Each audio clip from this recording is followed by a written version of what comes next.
Probably we should say traditions, because even modern universities have many different approaches. They're not all the same.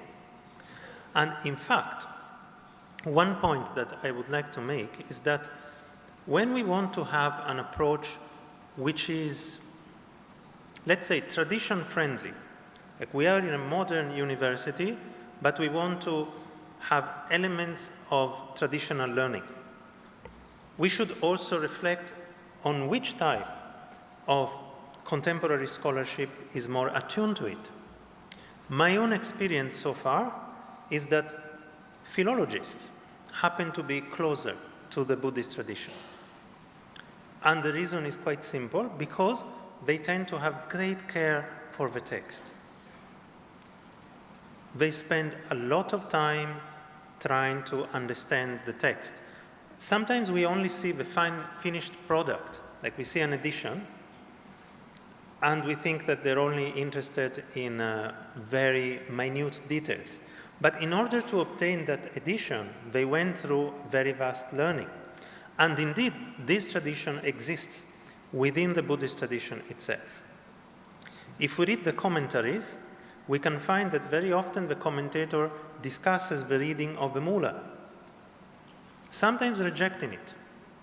So the tradition of discussing the nature of a text is something which is already within the Buddhist tradition, and it is a point of contact between contemporary learning and the Buddhist tradition.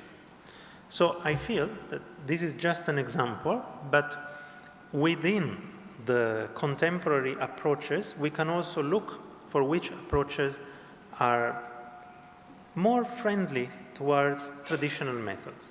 So this is something that we can also consider. They're not all the same. So I think maybe I have exhausted my time. Thank you very much.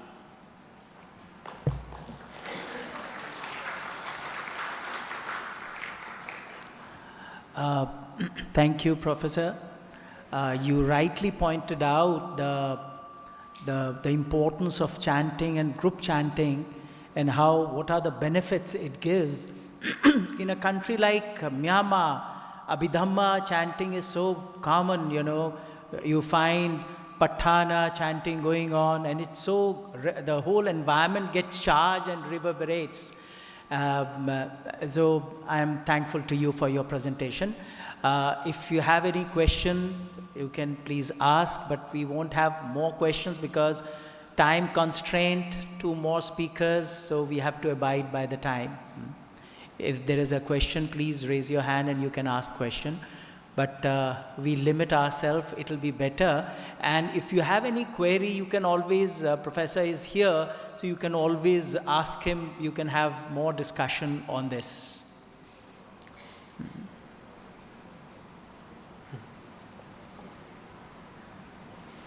Thank you. Thank you.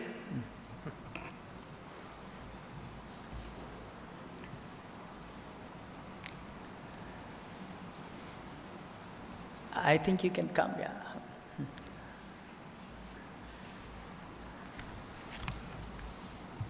Now we come to the second speaker, Dr. Elish. His presentation is on Pali grammar for a historical perspective. Dr. Elish is an independent scholar and a translator based in Manipal in Karnataka, India. He is also a research fellow at the project Mapping Medieval Sciences in Southern Asia in Singapore University of Technology and Design. He completed his PhD in Pali at University of Cambridge, UK. He gained experience in 2-year research scholar in Dhammasami Tipitaka project, Bangkok, Thailand. Sir, please present your paper. Thank you so much, venerable members of the Sangha, dear friends and colleagues. And I would like to thank first Venerable Dhammasami for inviting me here, and all the members of the organization for inviting me and taking care of all the necessary requisites. I will now read part of my paper. It's already written in the proceedings. The first part is a little bit general. These are some considerations that I would like to share with you first. Just quoting a few sentences that are meant to be not controversial, but if they arise some question and answer after my talk, that would be nice. Because I think in the topic of this conference, Tipitaka Studies, is a very contentious issue in the moment where we go to the actual practice of academicism in the universities. There are two main traditions. We can say that there is the tradition of Buddhism, and then there is this kind of monster, which is the Western academia, which is something that is very complex. And even I myself, who I'm a product of that, I don't really understand many of the mechanisms of this institution. So deriving this from my own experience and meeting some monks and other scholars of Buddhism, there are some problems that I see. Like the first one is that when the students only expect answers and are not ready to face problems, then we have a problem. And that happens sometimes when students from traditional background, but not necessarily monks or nuns. It might be a Westerner who is himself or herself a practitioner, someone who's done some meditation, then they probably want to go to the university. I'm now talking about non-Buddhist universities, let's say a university like Cambridge, and they want to know more about Buddhism. But then they find out that the attitude of many scholars is not very friendly towards the tradition. Actually, they always try to find problems. They try to find what this Buddhist monk did wrong in that century, or why there was a war, or why Buddhists were supporting violence in that place or that other place. So we all know that Western academia thrives on this sort of conflict. And that's, in a way, it's good, it's critical thinking, but on the other hand, it doesn't serve the purposes of many Buddhists. So in here, we have an issue.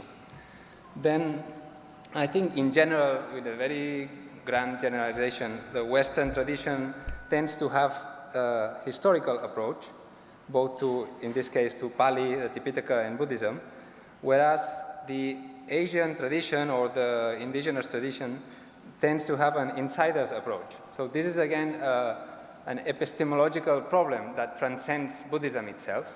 Is a problem in generally maybe in anthropology and other disciplines.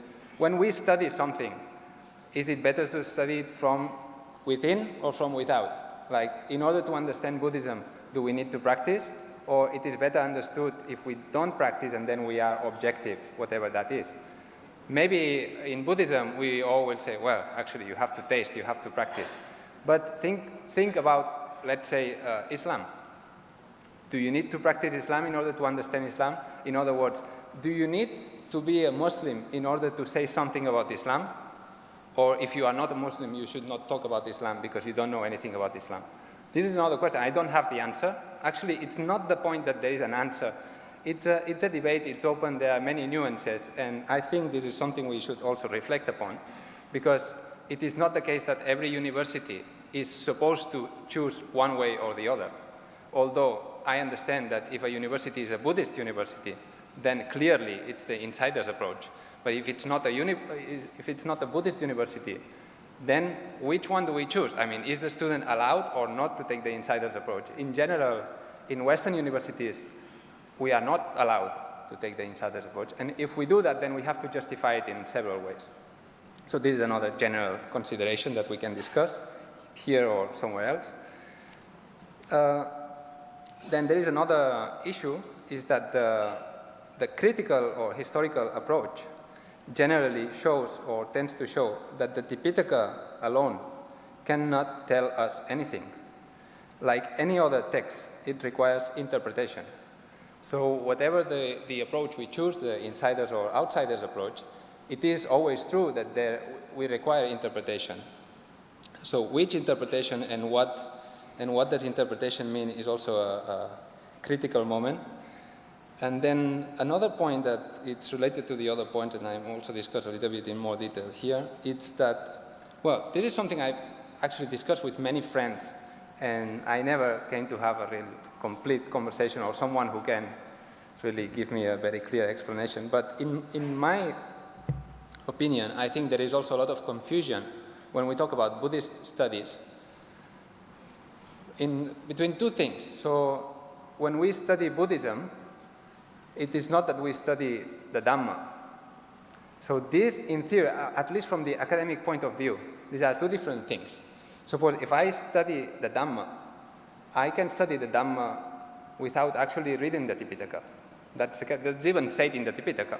So during the time of the Buddha, people were, we know, studying the Dhamma. There was no Tipitaka. There was the Buddha preaching. So Buddhism is something that comes into being after the Buddha. So during the Buddha, there is no Buddhism. It's the Buddha teaching. The thing is that, so the problem that I find is that many times we don't know if we are studying Buddhism as a historical institution, like the different Sanghas, the different splits, the difference between Theravada and Mahayana and so on, or how one king was sponsoring Buddhism, or what is the relationship between monarchy and Buddhism, and so on and so on. Or if we are studying Buddhism, it means we are studying Dhamma. Dhamma means the reality. So in that case, then a Buddhist also needs to study physics, needs to study medicine, because that's how it has been throughout history. So that's why in Nalanda and Takshashila and other universities, they also specialize in medicine and mathematics and anything else, because the Dhamma means everything. So when we say that Buddhist studies means to study the Tipitaka, this is a limited vision of studying the Dhamma, because the Tipitaka itself is not the whole Dhamma. But this is, I know it's a little bit also controversial. And then finally, one thing that in my personal experience, I miss a little bit, we were talking about that before, maybe I was misunderstood. I was not meaning to say that in traditional universities, the local language should be the only medium. My point was that it's nice for foreigners to have the opportunity to learn in the local language with some assistance, and then as we spend time in Myanmar or in Sri Lanka, then apart from learning Pali, apart from learning Buddhism, we also learn the language that people actually speak in the street, and I learned a little bit of Burmese, Thai, and it's very nice to do so. But my point, from the academic point of view, from Tipitaka Studies, if there are students, monastics, who want to pursue an academic career in the West or in Western-oriented universities, then there is a way that you can do very amazing work following your own tradition, and at the same time following all the standards of Western tradition, which is working on vernacular languages. Like, for instance, translations from Burmese, essays or Burmese treatises written in Myanmar language into English, and then some study of the work of that person. For instance, of Lady Sayadaw, there are very, very few translations into English. Of the many chronicles, the Sasanavamsas that are written in Myanmar language, some of them are older than Sasanavamsas in Pali. Only one, I think, is translated into English. So there's a lot of work to do. This is also related to the Tipitaka Studies. And now I will go to my own topic. So I understand that the approach to Pali studies is not always shared or understood in other places of the world. I would like to make my case a little bit more concrete and explain what is the relationship between my own work and Tipitaka Studies. My own work so far consists of studying Pali Saddha, Tada text, that is the grammatical text or linguistic text from Myanmar. Initially, I was interested in the author known as Chapata Thera or Sapada, who was the founder of the Sinhala Sangha in Pagan in the 12th century. I wanted to study this important monk and his grammar called Kachayana Sutta Nidesa. But immediately, after 1 or 2 months of research, I found out that what I have read about this monk in Mabel Bould's Pali Literature of Burma, this is a very famous book about Pali literature written in Burma, it's based on the Sasanavamsa. So what I read there was wrong. I discovered a couple of interesting articles, that is academic articles, written in the 50s and 60s of the last century by Buddhadatta Mahathera and Professor Godakumbura of Sri Lanka. They clearly showed how Chapata Thera, the one who appears in the Kalyani inscriptions, and Chapata Saddhamma Jyotipala, the author of Kachayana Sutta Nidesa, are two different authors. Actually, the first one is not an author because we don't have any text from him, allegedly. This is also known by the Myanmar Buddhist historian U Kelata in his Sasanavamsa series. There is a Pagan Sasanavamsa, and he also says that. This is one example of how our view of history needs to be constantly revised. After knowing that, I had to push the date of the Sutta Nirdesa to the 15th century, because that is actually what the colophon of this work states. The figure of Chapata Saddhammachotipala also became interesting himself. He wrote other works such as the Namachara Dipaka and the Sankepa Vannana. Especially the Sankepa Vannana was well known in Myanmar a few centuries ago, actually 1 or 2 centuries ago. But today, many scholar monks do not know it. At least the monk that I met recently in Pune, he did not know it. He was studying Abhidhamma. The Sankepa, as you probably know, is a short tika on the Abhidhamma Sangaha.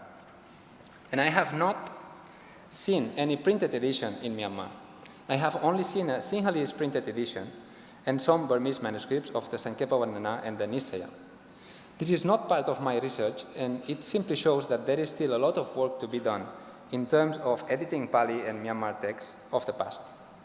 I suggested to that monk in Pune, why don't you work on a new edition of the Sankepa?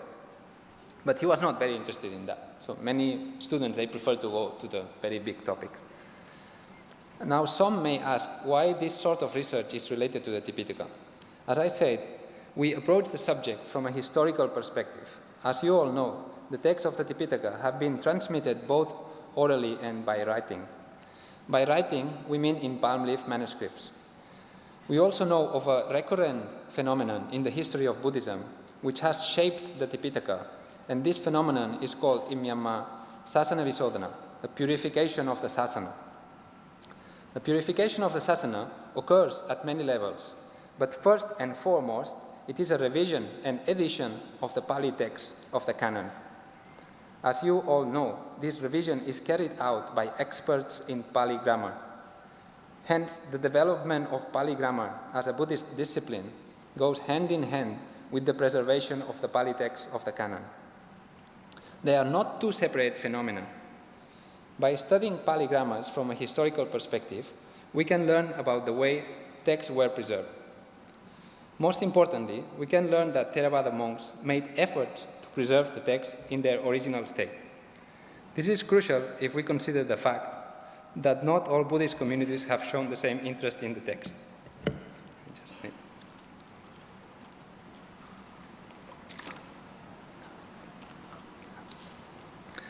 Okay, so because I have brief time, I would like to show only say two things that this is maybe a little bit too boring, but even in grammatical studies, we can still discover some things.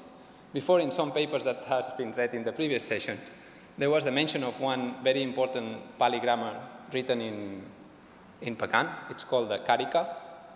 The Karika and the Tika on the Karika were written allegedly by Dhammasami, who was of Pagan. But recently, two scholars, Professor Mahesh Devkar from Pune and Professor Dragomir Dimitrov from Marburg, they have been working on one author who was from Sri Lanka, but who studied in Nalanda. And this author is known as Ratnamati, or Ratnashri Jnana. And he composed different works in Sanskrit and Pali and Sinhala. Among these works, he composed commentary on Dandin's Kavyadarsha, and he also composed a work called Shabdartha Chinta. So the Karika, which was written in Pagan, is apparently a translation of the Shabdartha Chinta. So this has not been known so far, but if we read the Karika text, and then we read the Shabdartha Chinta, which has not been published, but it will be published soon, we come to know that this scholar of Pagan, Dhammasami, had access to the works in Sanskrit of Ratnashri Jnana. And through this text of Ratnashri, we have all the knowledge of the University of Nalanda, reaching Pagan through Sri Lanka. This is one example of things that we can learn through this historical critical research of text, the philological text. I think, as Professor Mattia has already stated, the philological approach in many respects follows the tradition. So this knowledge that was probably known at the time of Dhammasenapati, it got lost at some point. Like Professor Deokar and Professor Dimitrov, they state that the Tika was actually not by Dhammasenapati but by someone else. These things we still have to know. But it shows that there are things about the history of the transmission of the Pali text in Myanmar that can still be known if we look beyond the borders of our own country. And then there are some issues that are more philological, even more technical maybe. They are related directly to the Tipitaka, the text of the canon. And I cannot go into detail here, but I have an example of why sometimes it is interesting to approach the Pali text from a more philological, historical point of view rather than the traditional point of view. That is in the last page. It's an example taken from the Digha Nikaya. And so this is from the Mahaparinibbana Sutta. In the PTS edition is page 77 of the second volume of the Digha Nikaya. This is a famous passage. We find many forms of the future tense, that's the future. Among them, the form Gachanti. The manuscript, which is named K of the PTS edition, reads Gachisanti, but the PTS edition reads Gachanti. So this is called variant reading. This thing is actually, it's a trifle. It means the same, Gachanti or Gachisanti, in this passage. So it's not that this philological change will change the meaning of the Tipitaka. The meaning will remain exactly the same. But the editors of the Chatta Sangayana, they prefer the reading Gachisanti. So in the PTS, we read Gachanti. In the Chatta Sangayana, we read Gachisanti, following some manuscripts, and I think following what seemed to be the right grammatical form. So in this case, we can see how some traditional methods operate, which are different from the philological Western approach, historical approach. So probably what the editors they found is that in this passage, Yavakivancha Vikkave Vikku Upannaya Tanhaya Punobhavikaya Navasam Gachisanti Buddhi Eva Vikkave Vikkunam Patikanka No Parihani. But they found Gachanti. In the whole passage, the verbs are in the future. So they say Gachanti is not a future, this is a present. So it's wrong. They corrected it. Then in some manuscripts you also find that because previously someone corrected it because they thought it's wrong. But it's probably not wrong. It's probably a very old form of the future tense.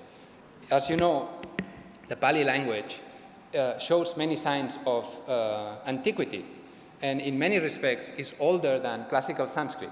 And it's closer to some very old Prakrits and Vedic Sanskrit. So this case, if we leave Gachanti, we do that not because we think it's a present, we think it's a very irregular future, which would come, not as I said here, I was just writing by memory and this is just a draft, it would come from some form called like something like Gakshiyanti, with the future Kshya. This suffix makes futures in Sanskrit, it's productive. And we have some examples of Gachinti being a future in Prakrit. That is in Pishil's Prakrit grammars. You can find these examples. So this is an example. You can say, well, the meaning doesn't change. Who cares? Well, yeah, actually, who cares? The meaning is the same. The translation will mean the same. The explanation will mean the same.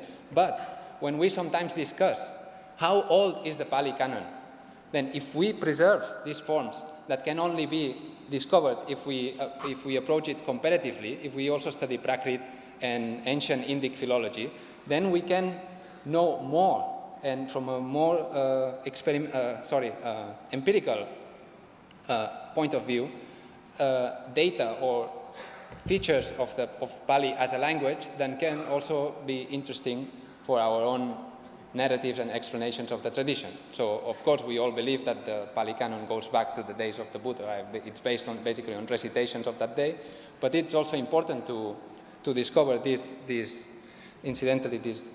small philological details, because, well, that's something that we philologists do, and I think that's also important. And it would also be interesting if some monastics trained in the tradition, they also become interested in these disciplines which transcend Pali, I'm aware that many of you already know Sanskrit and many other languages, but I'm just here to encourage to do more.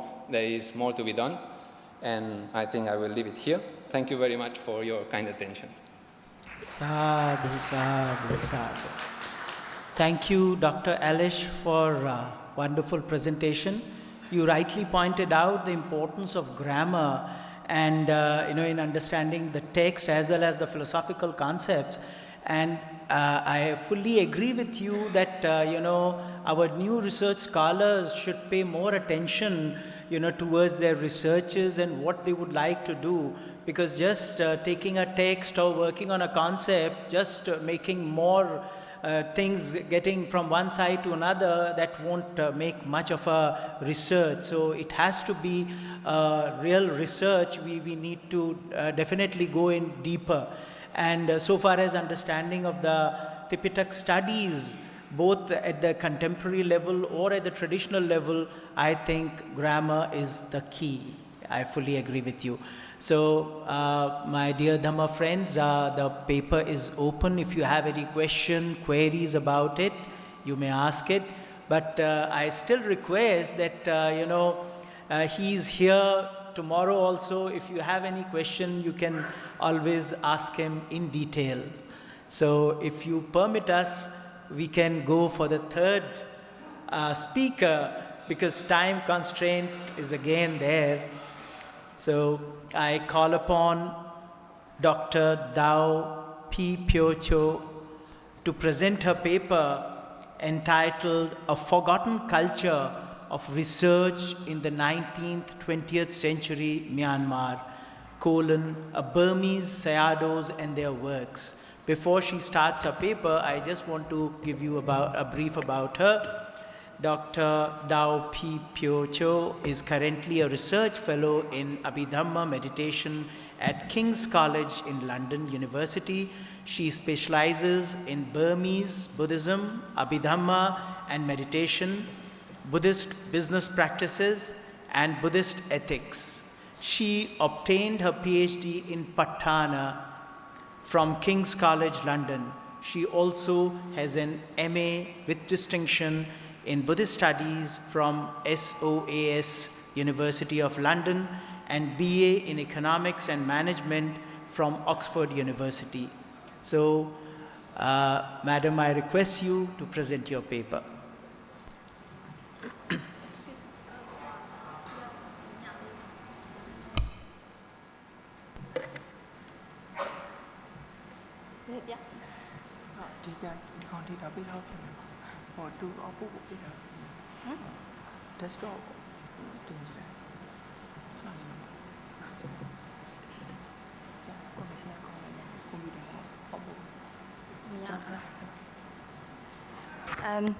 If you could bear with me for a minute, because I prepared a PowerPoint because I need to show you some tables containing Abhidhamma, Patana, pedagogical tools and things like that.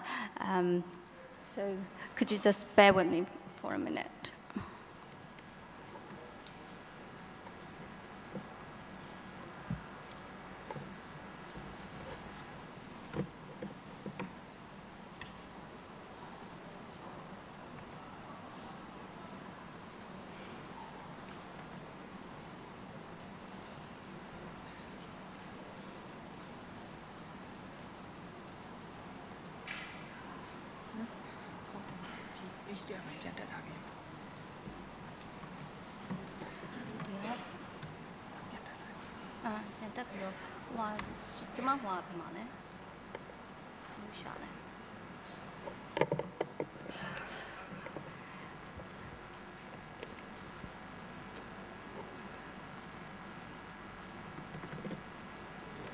Okay, got it.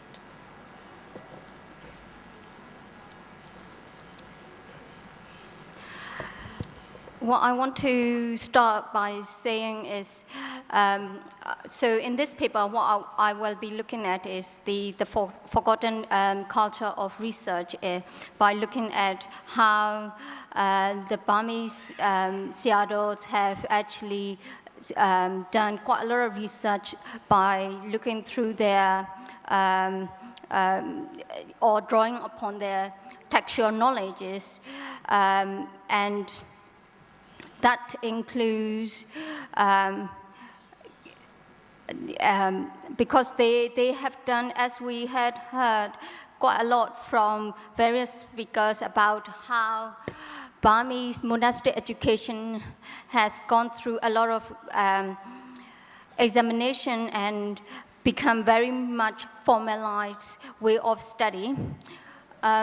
Since I'm not going to be able to use PowerPoint, I think I will just start by talking and let's see how we go.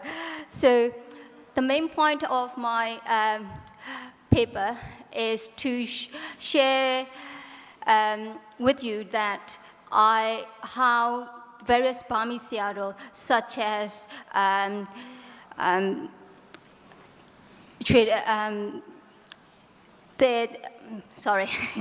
such as Mulapatan Sayadaw and other kind of Tengu, Tatanabai Sayadaw, how they have actually done their research and presented. So if we look at the history of monastic education, so that's before, say, 1860s, what we find is, in terms of academic study, a lot of the monks and the students, they had this kind of very close relationship, and also what I call academic freedom, in the sense that they have this autonomy in terms of which text they study, and also not only which text that they study, but also how these kind of the assessment, as it were, we now call it assessment, how that's being done. So it's been very much kind of tailor-made. So there's that kind of background in terms of that. And also, as LSE just mentioned, there are different components actually in terms of the syllabus. So for example, what you find is, so the monks would be actually studying not just Pali texts, but also medicinal texts, as well as mathematics, poetry, and so on. So it's quite a range of, in terms of subject, there were quite a range of topics. But then again, as various speakers have spoken about formal examination, what we start to see is around Kin Talon period, you started seeing kind of introduction of formal examination. And then, so we had that. And then in Kongbang periods, the last dynasty of Myanmar, what we also found is they also introduced various kings, particularly Bodopia, King Bodopia and King Mindon actually introduced and formalized this kind of examination for monastics. In particular, through the reformation of monastic education by King Mindon, what we found is the syllabus became more demanding, in a sense that by that time, monks had to actually study quite a lot of texts in detail, okay? So you had that kind of background. And as a part of that formalized, very standardized examination, what we then came up, or that system itself actually produced very much kind of detail and retention of very specialized knowledge amongst the monastics. When I say the monastic, actually it includes monks and nuns as well. It's not just about by monks. So you find the kind of specialized knowledge that is based on Abhidhamma texts, got a lot of Abhidhamma texts, as well as Mahavihara tradition from Sri Lanka. So what we see nowadays is in that knowledge being retained. And I was going to